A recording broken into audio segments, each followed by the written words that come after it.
जब भी मैं अपने दोस्तों के साथ बाहर जाता तो मेरा मकसद ये होता कि मैं इतनी पी लूं कि मुझे कुछ याद ही ना रहे। बस मैं पीता चला जाता। जब मैं बिस्तर पर जाता तो यही उम्मीद करता कि काश मैं सुबह दोबारा कभी ना उठूं।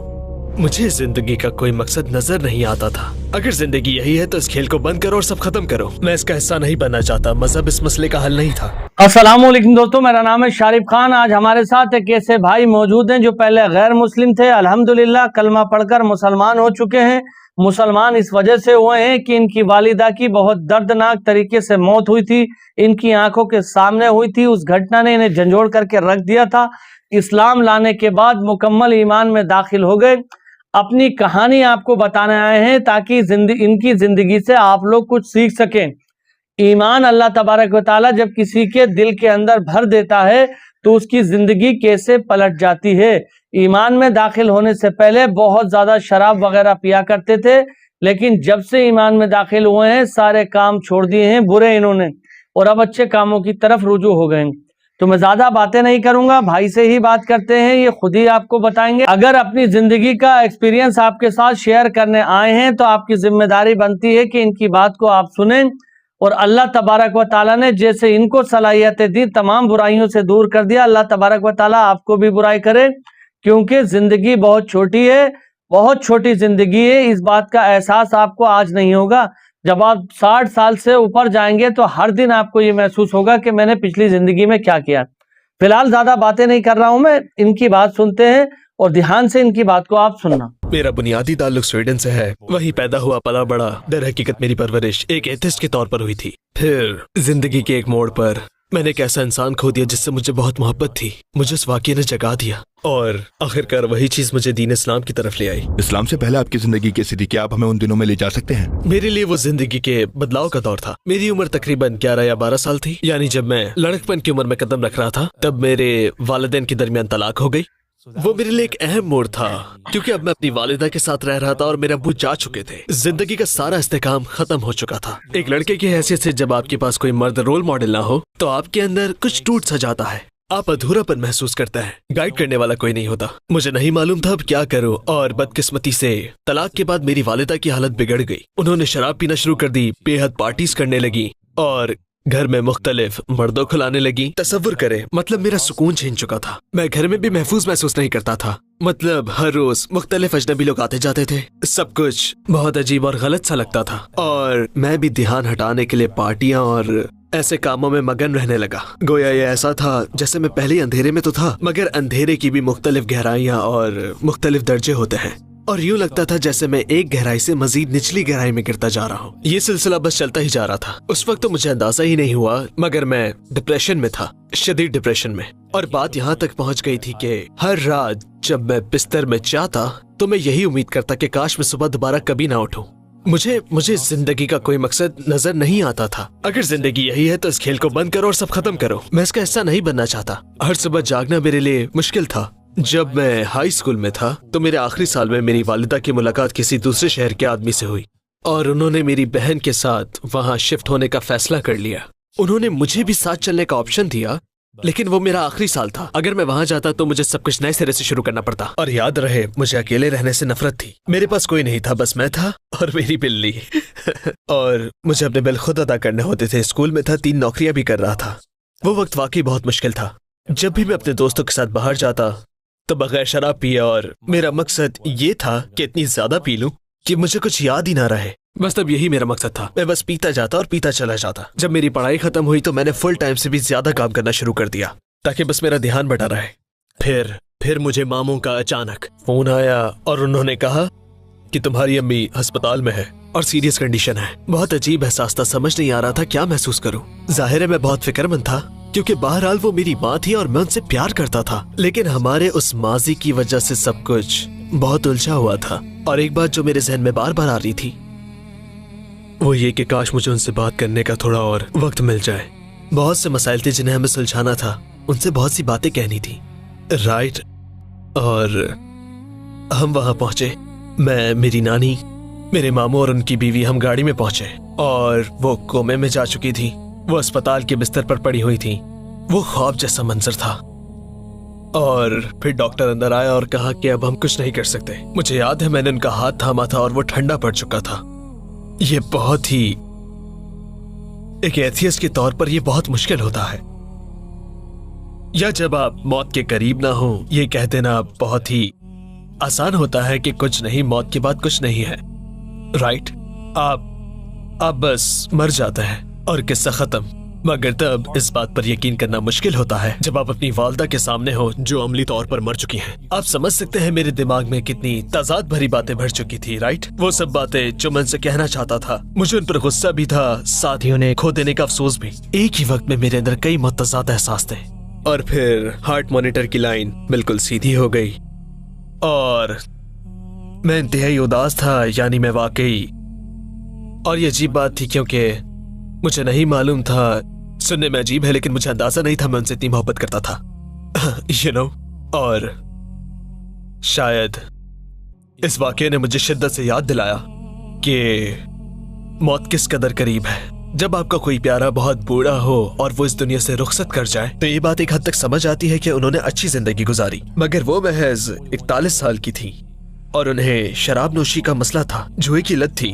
उनकी जिंदगी बहुत अजियतनाक थी। वो एक बहुत ही बुरे घर के माहौल में पली बड़ी थी जहाँ बहुत ज्यादा घरेलू तशद्दुद था। वो कोई जिंदगी ना थी तो वो एक तरह से वेकअप कॉल थी जिसकी मुझे जरूरत थी। जाहिर इस रंजो गम के दौर में गुजरते हुए सब कुछ नाउमीद और तारीख लगता है, मगर शायद मुझे इस दौर से गुजरना ही था। कहते हैं ना कि हर रात के बाद सवेरा होता है, मैं बिल्कुल उसी कैफियत में था, ठीक सवेरा होने से पहले। और मेरी नौकरी भी थी, मेरे पास सब कुछ था, मुझे बिल भी अदा करने थे। तो मैंने सोचा मैं इस वक्त पागल नहीं हो सकता, मुझे बस जीना है। उस वक्त स्वीडन में मुराकबा करना बहुत मकबूल था, नई ऐप्स और इस तरह की चीजें इस्तेमाल करना। तो मैंने सोचा ओके शायद मुराकबा ही मुझे पुरसुकून कर सके। चुनाचे मैंने मुराकबा करना शुरू कर दिया। मुझे याद है मैंने कुछ अरसे तक ये किया और फिर एक बार मुझे अच्छी तरह याद है, और ये बहुत अजीब था क्योंकि मेरा किसी हस्ती पर ईमान नहीं था, मगर मैं वहाँ बैठा सोच रहा था अगर वाकई कोई साथ है, अगर कोई मौजूद है, अगर इस जिंदगी का कोई मकसद है और हम यूं ही अदम से वजूद में नहीं आ गए तो यकीनन कम से कम मैं उस हस्ती से राब्ता करने की कोशिश कर सकता हूँ, राइट? जब मैं वो वक्त याद करता हूँ तो मैं अपनी सोच के अंदाज को समझना चाहता हूँ, मगर सच तो ये है कि तब कोई सोच विचार थी ही नहीं। बस एक आवाज आई, चलो दुआ करके देखते हैं, जिससे अंदर से खुद कुछ उभरा हो। और मैं वहाँ बैठा था, मैंने अपने हाथ उठाया बिल्कुल वैसे ही जैसे दुआ के लिए उठाते हैं, राइट? बहुत अजीब था। हाथ उठाकर मैंने कहा कि जो भी मुझे सुनता है, जो भी मुझे देखता है, रहनुमाई करे उस रास्ते की तरफ जो सही, सच्चा और मेरे लिए बेहतरीन हो। तो उस वक्त मुझे किसी पसंद नापसंद की परवाह नहीं थी क्योंकि मैं थक चुका था। क्या आपने जानबूझकर लफ्ज खुदा से गुरेज किया? नहीं, मैं ये लफ्ज इस्तेमाल नहीं कर सका। क्यों? क्योंकि ये वहाँ मायूब लफ्ज था। लफ्ज खुदा के साथ बहुत सी मनफी जज्बाती वाबस्तगियां थी। मेरे जहन में आसमान पर बैठे किसी दाढ़ी वाले शख्स का तस्वर नहीं था, इसलिए मैं वो इस्तेलाह इस्तेमाल नहीं कर सकता। जाहिर है तब मजहब के बारे में मेरी मालूमात बहुत कच्ची थी। मैं वो लफ्ज इसलिए नहीं कहना चाहता था क्योंकि मेरा पक्का नजरिया था कि मुझे किसी रिवायती मजहब को नहीं अपनाना है। मजहब किसी मसले का हल नहीं था, मैं इसे लोगों को काबू करने का जरिया समझता था, जैसे कि अवाम को कंट्रोल करना, उनका ब्रेन वॉश करना और इन फर्जी कहानियों पर यकीन कर लेना, राइट? खुदा को मान लेना। देखिए कितनी दिलचस्प बात है। मैंने हाथ उठाए और कहा जो भी मुझे देखता है, सुनता है, ये तो अल्लाह ही के सिफाती नाम है। तो मैंने खुदा नहीं कहा मगर पुकारा अल्लाह ही को, अस्समीअ वल बसीर, जो सब कुछ सुनता और देखता है। मैंने यही कहा, जो मुझे सुनता और देखता है, जबकि मैं अकेला था। तो ये कितनी हैरत अंगेज बात है, राइट?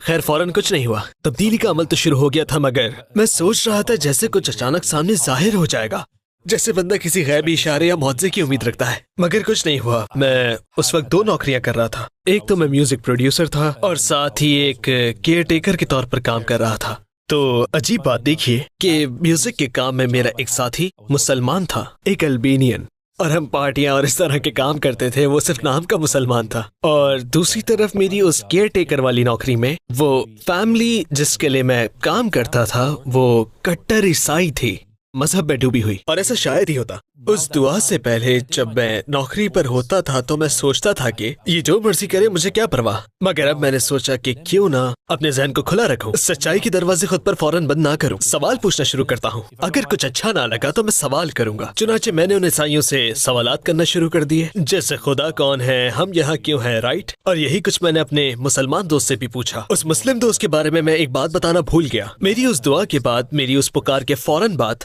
उसने अपनी दाढ़ी बढ़ा ली और नमाज पढ़ने लगा। हम म्यूजिक तैयार कर रहे थे और उसने कहा म्यूजिक रोको, मुझे नमाज पढ़नी है। यानी वो ये सारी चीजें करने लगा था, वो मजहबी हो गया था। तो मैंने उससे पूछना शुरू किया, और ये दिलचस्प बात थी क्योंकि अकली तौर पे मैं सोचता था कि अगर मैं तैयार हूँ और कोई मजहब चुनना ही है तो मुझे ईसाई होना चाहिए, जैसा कि स्वीडन के झंडे पर भी क्रॉस बना हुआ है। यानी ये तो पहले ही जैसे मेरे खून में शामिल था। मेरे लिए आसान था, जिंदगी बदलने की जरूरत ही ना थी। मैं पार्टियां करता था और गुनाह भी कोई मसला नहीं था।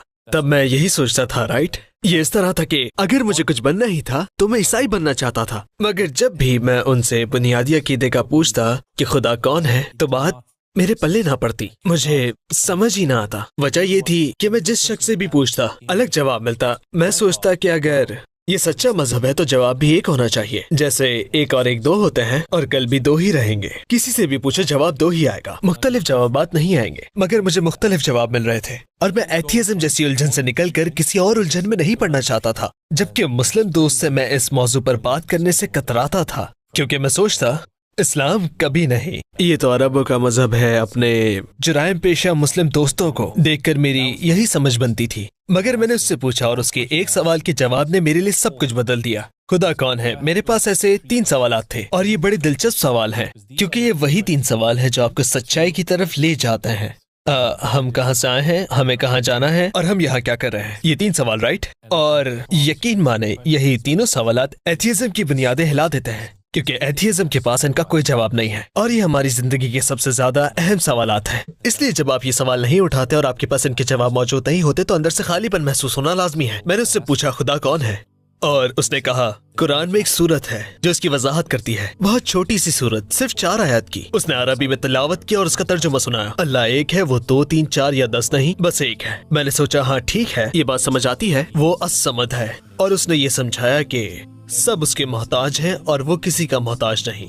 मैंने कहा ये सच है, बिल्कुल ऐसा ही होना चाहिए। मैं जानता था मुझे उसी सहारे की जरूरत है क्योंकि पूरी जिंदगी मुझमें खालीपन का एहसास रहा। मुझे ऐसी चीज की तलाश थी जो मेरा अधूरेपन को मिटा सके। आर्जी चीजों से एहसास नहीं मिटता, मुझे ऐसी चीज चाहिए थी जो रूह को सहराब कर दे हमेशा के लिए। और ना वो किसी की औलाद है और ना ही उसकी कोई औलाद है, यानी ना उसके बच्चे हैं ना वालिदैन, कोई भी नहीं और उस जैसा कोई नहीं है। पता नहीं क्या हुआ, दिमाग में कुछ क्लिक हुआ और मैं पूरी तरह सहम गया क्योंकि मैं समझ गया था वो जो कुछ कह रहा है वही सच है। ये कलाम जहाँ से भी आया बरहक है, जिसका मतलब था इस्लाम ही सच है। मैं बहुत खौफजदा हो गया था। ये सच्चाई समझ आने के बाद मैं वाकई सहम गया था। मैं जानता था मुझे हक की तलाश है। मैं लाउंज में बैठा सोच रहा था मैं हक का मुतलाशी था। मगर अब जब सच्चाई इस्लाम की शक्ल में सामने आई तो मैं सोचने लगा ये क्या माजरा है। फिर मैं इस्लाम के बारे में मजीद पूछने लगा और सब समझने लगा। उस दिन के बाद मैं तकरीबन 1 साल तक सवाल पर सवाल करता रहा। फिर एक वक्त ऐसा आया, उस वक्त भी हम म्यूजिक की फील्ड में साथ काम कर रहे थे और वो उसे छोड़ना चाहता था। वो अक्सर ये कहता था कि मैं ये नहीं कर सकता। जो म्यूजिक हम बनाते थे वो बहुत ही गलीज और बुरा था, मतलब बहुत ही गलत किस्म का म्यूजिक। वहाँ बड़े बुरे लोगों से वास्ता पड़ता, हर तरफ मंशियात और शराब का माहौल था, सब कुछ बहुत बुरा था। और जाहिर है वो इस गंदगी का हिस्सा नहीं बनना चाहता था, इसलिए उसने मुझे एक काम सिखाया ताकि मैं संभाल सकूं। और हम क्लाइंट्स और लोगों से मिलने के लिए मुख्तलिफ शहरों के दौरे करने लगे, राइट? और उन सफरों के दौरान जाहिर उसे नमाज भी पढ़नी होती थी। तो हम मस्जिद जाते हैं। स्वीडन के कुछ शहरों में तो किसी कोने में बस एक छोटा सा नमाज का कमरा होता है। मगर हमारे एक सफर के दौरान रास्ते में उसने कहा ओ मुझे नमाज पढ़नी है, और हम एक इंतहाई शानदार मस्जिद में गए। मैं तो उसे देख के दंग रह गया कि वाह यार। और याद रहे मैं उन दिनों भी मुराकबा करता। रोज सुबह उठ के अपने अंदाज में दुआ मांगना ही मेरा मामूल था।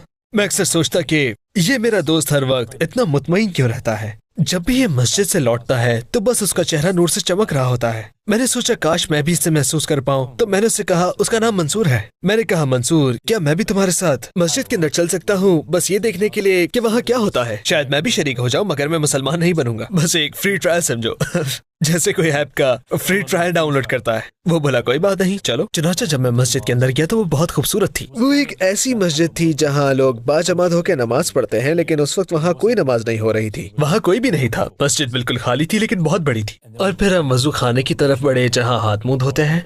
और वो बोला ओके नमाज से पहले हमें वजू करना होगा। मैं नल खोलने ही वाला था कि उसने कहा ठहरो साइमन, मुझे तुमसे कुछ कहना है। पहली बार वो मुझसे इतना डायरेक्ट मुखातिब था। देखो ये कोई मजाक नहीं, तुम अब जो करने जा रहे हो वो एक मुसलमान का अमल है। तुम अपने आप को साफ करोगे और नमाज पढ़ोगे। तुम उस रब के आगे जमीन पर सर रखोगे जो सबसे बुलंद है। तुम्हें दिल और जबान से इकरार करना होगा कि तुम मुसलमान हो, क्योंकि ये बेमानी होगा अगर तुम नमाज पढ़ो, ये सब करो और खुद को मुसलमान ना मानो। ये एक मुसलमान का अमल है, इसलिए तो अल्लाह ने हमें पैदा किया। तब मुझे लगा कि अब फैसला होके रहेगा, मजीद देर नहीं कर सकते। मैं ये बात हमेशा कहता हूँ जब भी ये कहानी सुनाता हूँ कि इस्लाम में एक तसव्वुर है, राइट? वसवसे यानी शैतान का बहकाना, और शैतान के वो वसवसे किसी के इस्लाम में आने से बिल्कुल पहले सबसे ज्यादा शदीद होते हैं, सबसे ज्यादा, सबसे ताकतवर। और वल्लाही मैंने वो शिद्दत खुद में महसूस की, मैं उसे लफ्जों में बयान नहीं कर सकता। एक लम्हे के लिए यूं लगा जैसे मुझे 40 डिग्री बुखार आ गया हो। मैं कांप रहा था, मुझे मतली सी होने लगी थी, कानों में भनभनाती आवाज थी जैसे हजारों मक्खियां गिरदा गिर्द भिनभिना रही हो। मैं बिल्कुल हवास खो रहा था। मैं सोच रहा था क्या हो रहा है। उस लम्हे दिमाग में धमाके हो रहे थे, तुम्हारे दोस्त क्या कहेंगे और लोग क्या कहेंगे, ये वो। इससे पहले मैं अपने दोस्त के साथ अक्सर ये बातचीत करता था कि अगर मैं मुसलमान हो गया तो मेरे दोस्त क्या सोचेंगे, वगैरह वगैरह। और मेरा दोस्त हमेशा मुझे ये कहता था, देखो साइमन, जितने वक्त से मैं तुम्हें जानता हूँ तुमने कभी किसी की परवाह नहीं की। तुम पार्टियों में जाते हो, पागलों की तरह नाचते हो, तुम्हें परवाह नहीं लोग क्या सोचते हैं। मगर अब जब इस्लाम की बात आई है तो तुम्हें फिक्र हो रही है, तो ये कुछ मज़ाहिया सा लगता है। खैर उस लम्हे में मैंने बस ये महसूस किया और यूं लगा बस मैं यहाँ से भाग जाऊँ, यहाँ से निकल जाऊँ। लेकिन एक ऐसा एहसास भी था जिसे मैं बयान नहीं कर सकता। अंदर की कुछ रोशनी या कोई आवाज, कुछ ऐसा महसूस हुआ जैसे मुझसे कुछ कह रही हो, अगर तुमने अभी नहीं किया तो शायद कभी ना कर सको, और तुम्हारा अंजाम भी तुम्हारी माँ जैसा होगा। जिंदगी बर्बाद गुजरेगी और तुम दुनिया से चले जाओगे और फिर तुम्हें पछतावा होगा। तुम जानते हो ये सच है। मैंने सोचा मुझे ये करना ही होगा। मैंने कह दिया, अशहदु ला इलाहा इल्लल्लाह, अशहदु अन्ना मुहम्मद रसूलुल्लाह। मैंने कलमा पढ़ लिया। इस तरह वो सारा खौफ, मतली की कैफियत और सारी घबराहट सब खत्म हो गई। ऐसा महसूस हुआ जैसे किसी ने मेरे सर पर ठंडा पानी बहा दिया हो। मुझे नएपन का एहसास हुआ, सारा बोझ उतर गया और वो अंदर का खालीपन जिसके बारे में बार बार जिक्र कर रहा था, जिंदगी में पहली दफा वो खला भर चुका था, उसका नामो निशान मिट गया। ये ऐसा था जैसे, मैं इसे कैसे बयान करूं, जैसे आप घंटों से पहाड़ पर चढ़ रहे हो और आपकी कमर पर भारी बस्ता हो, आप थक चुके हैं, फिर आप उसे उतार दें। एक झटके में सारा बोझ उतर गया। फिर हम नमाज के हॉल में दाखिल हुए। मैंने अपना सर जमीन पर रखा और अपनी जिंदगी की पहली नमाज पढ़ी, सलातुल असर। मुझे लगा जैसे मुझे मेरा असल घर मिल गया हो। मेरी मंजिल यही थी, इसी की तो मुझे तलाश थी। तो आपके इस्लाम लाने पर आपके आसपास के लोगों का क्या रद्द अमल था? सबसे मुश्किल वक्त शायद मेरे दोस्तों के साथ था, क्योंकि उन्हीं के साथ मेरा उठना बैठना था। और मुझे याद है जब मैंने उन्हें बुलाकर बताया कि मैं देखो मुसलमान हो गया हूँ। ये वो दोस्त हैं जो दावा करते थे जिगरी यार जिंदगी भर का साथ, मगर मेरी बात सुनते ही उनके फोन आने बंद हो गए, मेरी कॉल्स उठाना छोड़ दी, सब साथ छोड़ गए, किस्सा ही खत्म, डिलीट। मैं दंग रह गया, ये क्या हुआ? कहाँ गए वो भाईचारे के दावे, वो वादे, क्या हुआ? यूं मेरे वो पुराने सारे यार दोस्त मुझसे दूर हो गए, हालांकि उनमें से कुछ तो मुसलमान थे। मगर वो समझ गया अगर ये पक्का मुसलमान बनने चला है तो हम इसके साथ नहीं चल सकते। ये सदमा बहुत गहरा था। तब मुझे सूरतुल बकरा की मेरी पसंदीदा आयत याद आई, ये मुमकिन है कि तुम एक चीज को बुरा समझो हालांकि वो तुम्हारे हक में बेहतर हो। ये भी मुमकिन है जो चीज तुम पसंद करो वो तुम्हारे लिए बुरी हो। अल्लाह जानता है, तुम नहीं जानते। और इसी तरीके से अल्लाह ने मेरी हिफाजत की। अगर मैं मुसलमान हो कि भी उनके साथ पार्टियों में जाता रहता तो शायद मैं फिर उसी दलदल में गिर जाता। जब मैंने अपनी फैमिली को बताया तब दो दिलचस्प किस्से हुए। मैं अपनी फैमिली के साथ बैठा हुआ था और सख्त घबराया हुआ था। मैंने बताया, देखें मैंने मुसलमान होने का फैसला कर लिया है। सब हक्का बक्का रह गए, किसी को समझ ना आया क्या कहें। और वो बोले, तुम कोई दहशतगर्द बनने तो नहीं जा रहे ना? मतलब तुम कुछ ऐसा वैसा तो नहीं करोगे? क्योंकि उन दिनों शाम की जंग का मामला हर तरफ छाया हुआ था, वहाँ की खबरें बहुत गर्म थी। वो कहने लगे, तुम वहाँ जाके लोगों पर गोलियां तो नहीं चलाने लगोगे ना? वो मुझसे ऐसे अजीबो गरीब सवाल पूछ रहे थे। ये मेरे दिलचस्प किस्सों में से एक था। और दूसरा वाकया मेरे काम की जगह पर हुआ, वहीं म्यूजिक स्टूडियो में। वहाँ अब एक तरह से मैं बॉस बन चुका था। और जब मैं मुसलमान हुआ तो मैं सोचने लगा, अब समझ आया मंसूर ये काम क्यों छोड़ना चाहता था, मैं भी छोड़ दूंगा। मगर मुझे किसी को ये सारा काम सौंपना भी तो था। उसी दौरान तमाम बॉसेस और सबके साथ हमारी एक मीटिंग चल रही थी और नमाज का वक्त भी था। उस वक्त मैं थोड़ा अजीब सा था। मेरा रवैया ये था कि मुझे परवाह नहीं। मीटिंग के बीच जब लंच का वक्फा हुआ तो मैंने सबके सामने चाय नमाज बिछा दी और नमाज पढ़ना शुरू कर दी, किसी की परवाह नहीं की। फिर चंद दिन बाद मेरी बॉस ने मुझसे मीटिंग करना चाहिए, मगर हमने वो मीटिंग ऑफिस में नहीं की क्योंकि वो सबके सामने बात नहीं करना चाहती थी। इसलिए हमें किसी कैफे में जाना पड़ा ताकि कोई हमें देख या सुन ना सके कि वो मुझसे क्या पूछना चाहती हैं। उन्होंने मुझसे पूछा, तुम ठीक तो हो, मतलब दिमागी तौर पर ठीक हो? मैंने कहा, क्या मतलब? मैं ठीक हूँ, बिल्कुल ठीक हूँ। तुम डिप्रेशन में तो नहीं, किसी मदद की जरूरत है? मैंने कहा नहीं। कहने लगी, असल में हमने तुम्हें ये करते हुए देखा तो सब तुम्हारे बारे में तरह तरह की बातें कर रहे हैं, इसलिए हमें तुम्हारी फिक्र हुई। यह इमरजेंसी मीटिंग ये जानने के लिए थी कि तुम हमारी कोई मदद वगैरह तो नहीं चाहते। और वही बात की कि ये बहुत जरूरी है कि तुम इंतहा पसंदी की तरफ ना जाओ। मुसलमान जरूर रहो मगर दहशतगर्द ना बनना, फना फला। और मैं तो बिल्कुल दंग रह गया। मेरे अपने ही लोग मुझे दीवाना समझ रहे हैं। तो फिर इस तन्हाई का मुकाबला आपने कैसे किया? मुझे बहुत से दीनी भाई मिल गए थे और मेरे इस्लाम लाने के बाद ये सबसे खूबसूरत चीजों में से एक थी। मुझे याद है गालिबन वो मेरे इस्लाम लाने के बाद अगला ही दिन था, क्योंकि पहले दिन तो हमने मस्जिद में नमाज पढ़ी थी, फिर हम कैमरा लेने जा रहे थे और उसने कहा था देखो यहाँ एक इस्लामी लेक्चर हो रहा है, चलो यहाँ चलते हैं। यूं मुझे दूसरे मुसलमानों से मिलने का मौका मिला। जब मैं उस फ्लैट में दाखिल हुआ तो मैं नर्वस था कि मैं नया हूँ, कहीं मैं कुछ गलत ना कह बैठूं। मुझे तो अरबी का एक लफ्ज नहीं आता था, हत्ता कि अस्सलाम वालेकुम कहना भी नहीं आता था। मगर जो मैं अंदर गया सब लोग बहुत खुश हो गए। मुझे देखते ही कहा, अरे साइमन इधर आओ। मैंने सोचा ये कौन है? वो बोले यहाँ बैठो। नहीं नहीं हमारे पास बैठो, ये लोग खाना खाओ। उन्होंने मुझे तोहफा दिया और मैं हैरान था कि ये सब क्या हो रहा है। और मैं बस आप तसव्वुर करें उस एहसास का। वो अजनबी जो मेरे बारे में कुछ नहीं जानते मुझसे इतनी मोहब्बत कर रहे थे। मेरे अपने रिश्तेदारों ने भी मेरा कभी हाल नहीं पूछा था, लेकिन ये लोग तो सिर्फ मेरा नाम जानते थे, फिर भी मुझसे मोहब्बत कर रहे थे। ये चीज सिर्फ आपको इस्लाम में ही मिल सकती है। तो इस चीज ने इस सपोर्ट सिस्टम में मेरी बहुत मदद की। और सच्ची बात यह है कि मुझे जिंदगी में पहली बार सपोर्ट सिस्टम मिला था, क्योंकि पहले तो ये था आप अकेले हो, आपको अपने मामला खुद संभालने हैं, राइट? अपने काम से काम रखो, लोगों से ज्यादा बात ना करो, बस यही था। मगर ये लोग ऐसे थे कि आप उनसे सवालात पूछते हो, ये कैसे करूं, वो कैसे होगा, वो आपकी रहनुमाई करते हैं। तो मेरा ख्याल है वो भाईचारा, वो कम्युनिटी बहुत अहमियत रखती है। तो दोस्तों उम्मीद करता हूं इनकी वीडियो देखकर आपका ईमान ताजा हो गया होगा। जैसा कि वीडियो के अंदर बता ही चुके हैं कि कैसे अल्लाह तबारक व तआला ने ईमान की तरफ रुजू किया। चीजें धीरे धीरे होती हैं, एकदम से वो कहते हैं ना कि अल्लाह की लठिया में आवाज नहीं होती। एकदम अल्लाह किसी को अपनी लठिया से यानी कि सीधे तौर पर अगर तुमने कोई गुनाह किया तो सजा नहीं देता, हाथों हाथ धीरे धीरे चीजें बनती हैं और उसकी सजा आने वाले समय में आपको महसूस होता है कि यार मैंने गलत काम किया था, अल्लाह तबारक व तआला ने उसकी ये मुझे सजा दी है, जो ये मेरा काम बिगड़ गया या ये बीमारी आ गई या बहुत सारी चीजें हैं। तो तमाम चीजें ये होती हैं। अब आप अल्लाह से ये दुआ करो कि अल्लाह तबारक व तआला हम जो पहले से मुसलमान हैं, ईमान वाले हैं, हमारे ईमान को और ज्यादा मजबूत कर दें। जिस तरह के हालात आज देश और दुनिया के हो रहे हैं, इन हालातों को देखते हुए अल्लाह की रस्सी को और ज्यादा मजबूत तरीके से पकड़ लो। हर दिन मैं आपको ये दिखाता हूं कि कैसे फलस्तीन, गाजा, लेबनान के अंदर लोग मारे जा रहे हैं, कैसे उनके ऊपर जुल्म और जातियां हो रही हैं। और भारत की कुछ ऐसी घटनाएं आ रही हैं जिनके अंदर आप लोग देखते हैं कि किसी भी सड़क चलने वाले इंसान को पकड़कर उसकी लिंचिंग करने की कोशिश की जाती है, मारा पीटा जाता है। ये सारी चीजें जो हो रही हैं ये दिखाती हैं कि हम लोगों का जो ईमान है उसको हम मुकम्मल तरीके से फॉलो नहीं कर रहे हैं इस्लाम को। अगर इस्लाम को मुकम्मल तरीके से हम फॉलो कर लें तो दुनिया के अंदर शांति स्थापित कर देंगे पूरी तरह से, कहीं कोई जुल्म और जाती नहीं होगी। तो फिलहाल ये बहुत सारी चीजें तमाम मौलाना मुफ्ती बताते रहते हैं तकरीर में, लेकिन इंसान सुन लेता है, फील नहीं कर पाता।